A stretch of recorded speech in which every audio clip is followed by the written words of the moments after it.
South India shopping mall kilo sale అభిమానుల కోరికపై శ్రావణంలో కూడా ఆషాఢం ధరలకి.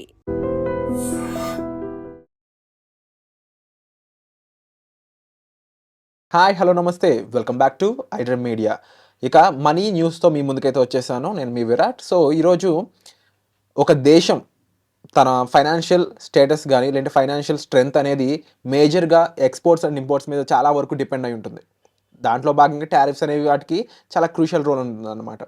అయితే రీసెంట్గా ట్రంప్ అనే వ్యక్తి పిచ్చిగా టారిఫ్స్ వేస్తున్నారని చెప్పేసి స్టేట్మెంట్స్ ఇస్తున్నప్పటికీ కూడా లేటెస్ట్ అప్డేట్ ఇండియా మీద 50% టారిఫ్ వేశాడు అని అయితే తెలిసిందనమాట. మరి ఈ 50% టారిఫ్ ఎవరిని ఇబ్బంది పెడుతుంది, ఎలా ఇబ్బంది పెడుతుంది అనే దాంతో పాటుగా దీనివల్ల మార్కెట్స్ ఏ విధంగా ఇంపాక్ట్ అవుతాయి, ఈ విషయాలన్నీ కూడా తెలుసుకుందాం ఈరోజు. Hi ma'am. Hello. I think last week అనుకుంటాం మనం 25% టారిఫ్. ఆ 1 వీక్లోనే మళ్ళీ ఇంకో 25% యాడ్ అయిపోయింది. అసలు ఎందుకు చేస్తున్నాడు ఇలాగా? ఇలా చేయడం వల్ల ఎవరికి నష్టం ఉంటుంది? డెఫినెట్లీ రెండు సైడ్లు కూడా నష్టం ఉంటుందని కొంతమంది అనలిస్టులు చెప్తున్నారు. దాన్ని కాస్త వివరిస్తారు. సో ఇదేంటంటే ఒక ట్రేడ్ వార్ లాగా ఉందండి. Complete trade war. అంటే స్ట్రైక్స్ అంటాం కదా. స్ట్రైక్స్ అంటే మనకి మామూలుగా వార్లో జరిగే స్ట్రైక్స్. బట్ ఇదేంటంటే ఆ ట్రేడ్ స్ట్రైక్స్ అని చెప్పొచ్చు అండి. ఇండియా మీద యుఎస్ చేస్తున్న ట్రేడ్ స్ట్రైక్స్ అని చెప్పొచ్చు. It is not just trade అంటే ఒక బిజినెస్ లాగా మీరు అన్నట్టుగా ఇంపోర్ట్ ఎక్స్పోర్ట్స్ వరకు లాగా అయితే అస్సలు కనిపించట్లేదండి. కంప్లీట్లీ అంటే మన మీద వార్ లాగా ప్రకటించినట్టుగానే మనం అయితే తీసుకున్నారు. అలానే మన గవర్నమెంట్ కూడా స్టాండ్, ఎస్పెషల్లీ మన ప్రైమ్ మినిస్టర్ మోడీ గారు కూడా చాలా క్లియర్గా చెప్పారు. మీరు చెప్పినట్టుగా మేము రష్యా దగ్గర నుంచి ఆయిల్ కొనడం మానేయటం కానీ, లేదు అంటే మా ఎనర్జీకి సంబంధించిన ఏవైతే రిక్వైర్మెంట్స్ ఉన్నాయి, ఎందుకంటే మన నేషనల్ ఇంట్రెస్ట్ ఇంపార్టెంట్ కదండి. మనకి ఎక్కడైతే అవసరాలు ఉంటాయో, ఎక్కడైతే నీడ్స్ ఉంటాయో దాన్ని మీరు తీసుకోవద్దు, మీరు అక్కడ కొనుక్కోవద్దు అంటే ఇప్పుడు సడన్గా మనం ఏంటంటే 80% వరకు ఇంపోర్ట్స్ మీదే డిపెండ్ అయి ఉన్నాం ఆయిల్.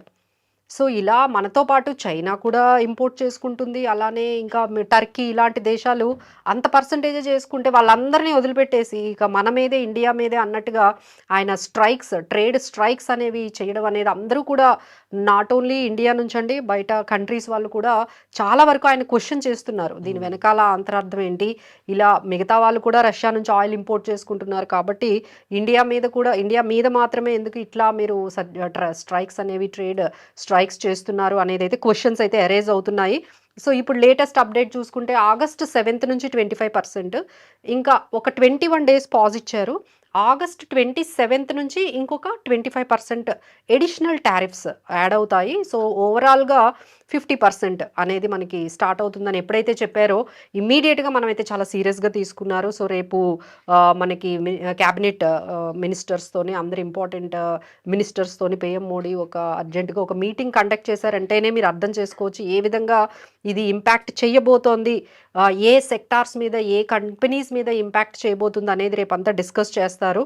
ఆ కంపెనీస్ని ఏ విధంగా మనం సబ్సిడీస్ ద్వారా కానీ, లేకపోతే ఏదైనా వాళ్ళకి ఫైనాన్షియల్గా ఎలా అయితే స్టేబుల్గా ఉండగలరో ఆ విధంగా ఎలాంటి నిర్ణయాలు తీసుకోవాలో వాటి గురించి ఒక క్యాబినెట్ మీటింగే రేపు అర్జెంటుగా ఒకటి కాల్ఫర్ చేశారు. So you can understand how much serious the issue అనేది మనకు అర్థమవుతుంది. అలానే ఎప్పుడైతే ఈ విషయం అయితే మనకి వచ్చిందో, ఆయన అనౌన్స్ చేశారో ఇమీడియట్గా మార్కెట్స్ అయితే చాలా నెగిటివ్గా రెస్పాండ్ అయ్యాయండి. సో 24,400 నిఫ్టీ కూడా కరెక్ట్ అయ్యింది.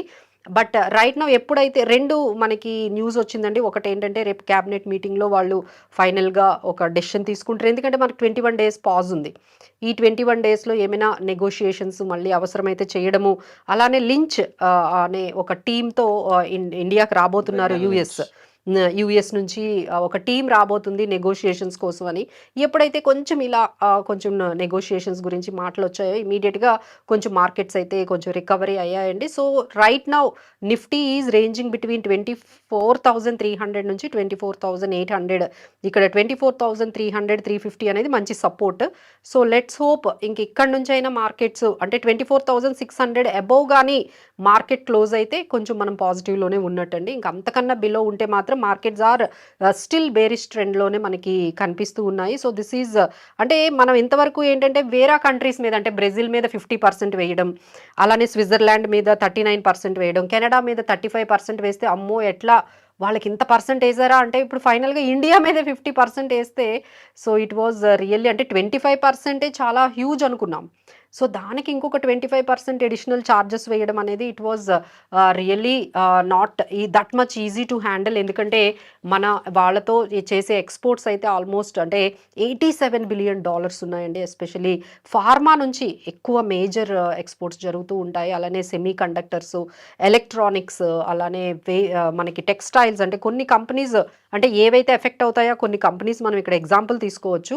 ఫార్మా నుంచి మనం తీసుకున్నట్లయితే డాక్టర్ రెడ్డీస్ ల్యాబొరేటరీస్, లుపిన్, అరబిందో, సిప్లా, అలానే టెక్నాలజీ నుంచి డిక్సాన్ టెక్నాలజీ, సెమీ కండక్టర్స్ ఇవి కూడా మనం ఎక్కువగా ఎక్స్పోర్ట్ జరుగుతూ ఉంటుందండి. మదర్సన్, స్యూమి, భారత్ ఫోర్జ్ ఇలాంటి కొన్ని కంపెనీస్. అలానే టెక్స్టైల్స్లో నుండి అయితే మనకి కేపీఆర్ మిల్స్, వర్ధమాన్, అరవింద్, అంటే ఇవన్నీ కొన్ని ఎగ్జాంపుల్స్ చెప్తున్నాం. మనం ఏ సెక్టార్స్ ఎలా కంపెనీస్ ఏ విధంగా ఇంపాక్ట్ అవుతాయి అనేది.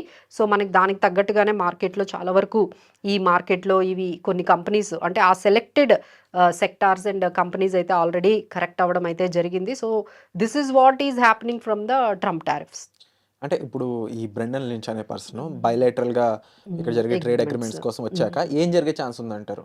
దీన్ని ఎలా అయినా అంటే ఇప్పుడు ఎట్లా ఉందంటే రష్యా నుంచి మేమే కాదు మీరు కూడా బై చేస్తున్నారు. So how you are finalising అనే దాని గురించి మాట్లాడొచ్చు. సో అలానే మన అగ్రికల్చర్ ఈజ్ మెయిన్, మన నేషనల్ ఇంట్రెస్ట్ అనేది మేము కాంప్రమైజ్ అవ్వము అనేటట్టుగా అగ్రిమెంట్స్ అయితే స్టార్ట్ అవుతాయి, నెగోషియేషన్స్. సో మనమైతే చాలా ఖచ్చితంగానే మన స్టాండ్ అయితే చెప్పేశాము. Now it is up to them. మీరు అన్నట్టుగా మనమే కాదు వాళ్ళు కూడా ఇంపాక్ట్ అవుతున్నారండి. ఎందుకంటే ఇక్కడ నుంచి మీరు ఎక్స్పోర్ట్స్ చేసేవి వాళ్ళు టారిఫ్స్ వేశారంటే that will be adding to them. అక్కడ ఎవరైతే ఇంపోర్ట్ చేసుకుంటున్నారో యూఎస్ నుంచి వాళ్ళకు కూడా కాస్ట్లీ అవుతుంది. సో అక్కడ నుంచి మళ్ళీ కన్స్యూమర్స్కి ఎవరికైతే వెళ్తుందో అక్కడ కూడా ఇన్ఫ్లేషన్ చాలా పెరిగిందని ఇప్పటికే వార్తలు వస్తున్నాయండి. యూఎస్లో ప్రతి ప్రోడక్ట్ పెరిగిందని మా వార్తలు వస్తున్నాయి. సో ఈ నేపథ్యంలో అక్కడి నుంచి కూడా ఆయనకు కానీ కొంచెం ప్రెజర్ అనేది కానీ వచ్చినట్లయితే definitely they might come to one kind of నెగోషియేషన్స్కి రావచ్చు. సో అక్కడ వాళ్ళు కూడా యూఎస్లో జరిగే అంశాల మీద కూడా ఈ బయలాటరల్ అగ్రిమెంట్స్ అనేవి జరుగుతూ ఉంటాయి. సో ఇలానే అంటే మనం యూకేతో కూడా ఒక అగ్రిమెంట్ అంటే ఫ్రీ ట్రేడ్ అగ్రిమెంట్ తెచ్చుకోవడానికి మనకు 10 ఇయర్స్ టైం తీసుకున్నాం. అలానే యూఎస్తో కూడా definitely there will be an agreement, there will be an negotiations.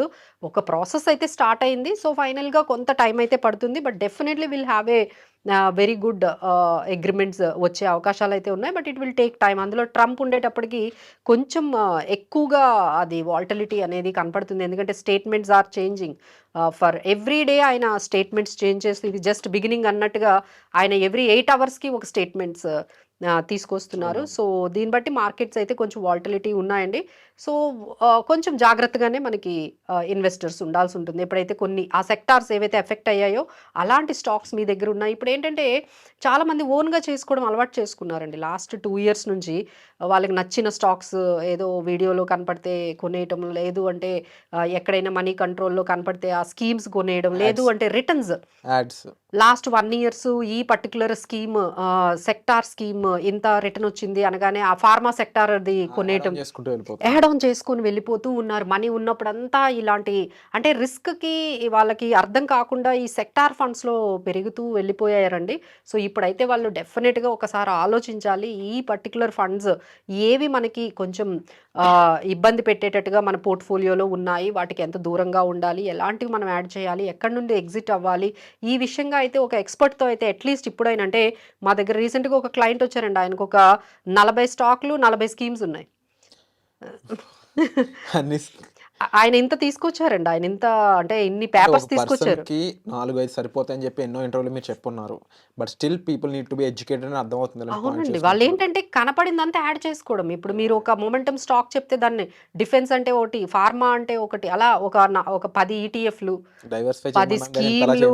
అసలు మరీ అసలు ఎట్లా అంటే ఎవరేం చెప్తే అది కనపడితే అంటే లాస్ట్ 1 ఇయర్ రిటర్న్స్ చూసేసి యాడ్ చేసుకుంటూ వెళ్ళిపోయారు.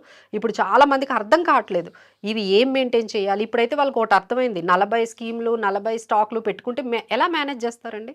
It is very tough. So they have to limited to that extent. ఏం ఉంచేయాలి, ఏం తీసేయాలంటే definitely we will be there to help you అండి. ఎవరైనా మమ్మల్ని అప్రోచ్ అవ్వచ్చు. Definitely this is a testing time. Markets అయితే చాలా వాలటైల్గా ఉన్నాయి, కొన్ని సెక్టార్స్ అయితే చాలా వరకు కరెక్ట్ అయ్యాయి.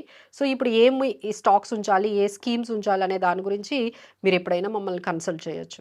వండర్ఫుల్. మన సింపుల్‌గా చెప్పాలంటే ట్రంప్ అనే పర్సన్ ఇప్పుడు ముందు భయపెడుతున్నాడు, తర్వాత తగ్గుతున్నాడు.